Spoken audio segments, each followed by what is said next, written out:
We see a tendency these days that we only believe what we see. So suddenly there's a movement from healthy body to chiseled body. So which is here and now. I mean, we suddenly see a decent bodied actor suddenly becoming a six-pack, or somebody getting into a very model kind of a body. So what has happened is people are thinking that things can transform in 3 months. So it's like I need things here and now. What is your view on that? Yeah, I mean, that is misplaced.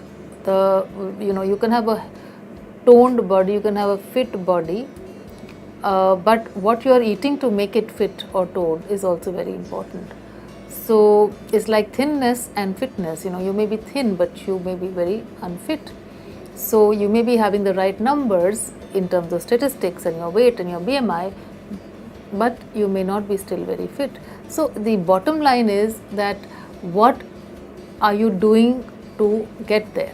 And it is not like I will do whatever it takes. Whatever it takes can make you completely go off if you're just running for numbers. Right. So you need to have qualified people to guide you. You need to understand, like I always maintain, you need to understand your body, what you need. And I like what is in this space. There is a lot of abuse of supplements, in terms of protein supplements, bodybuilding supplements, anabolic steroids, etc., which are being sold as bodybuilding, in the disguise of bodybuilding solutions. And I think that needs to be really checked, and sometimes it's totally unwarranted, and it has undesirable side effects which people realize only much later.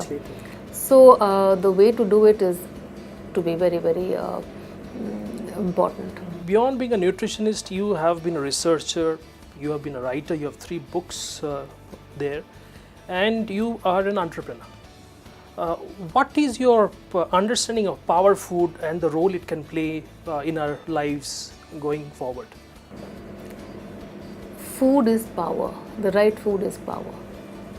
So even if I miss on one element in my food, it takes my energy away. Even that one missing mineral or vitamin can make a difference between being energetic and fatigued. So every food has a role to play, and power food, when I say, I think when you're asking this question, you mean foods which give you energy. Absolutely. Yeah. So I think it's all a combination. One without the other doesn't work. And so you need a right balance, you need the right amounts, and remember that one, over exaggeration or emphasis on one can also be a problem. And of course, when it is too low is also a problem. So something which is good for you in a certain amount may be bad for you in a little higher amount. Right. So the word is balance, and the word is simply variety, that you eat. The way to ensure that you get all the nutrients is by having a variety of foods. Right. And power also comes from eating not only a large quantity of food. This is a very big myth that, I'm going to eat less now. Will I be able to work? Will I have the energy to work? And what the truth is actually just the opposite. That when you are eating less, but you're eating quality, you are eating right, you are far more energetic.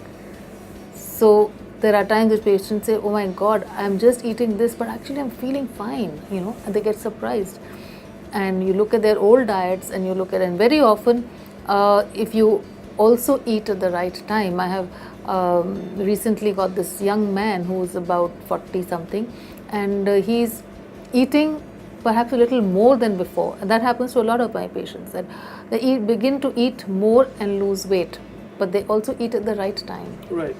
So he was looking at his previous diet, and in the last 3 months he's lost 10 kgs by eating more compared to his previous diet. Okay. And he's just eating in time, and he's eating differently. Right. So it is not about the quantity of food, but it's the right kind of food, eating it differently. The way you're eating it makes a lot of difference.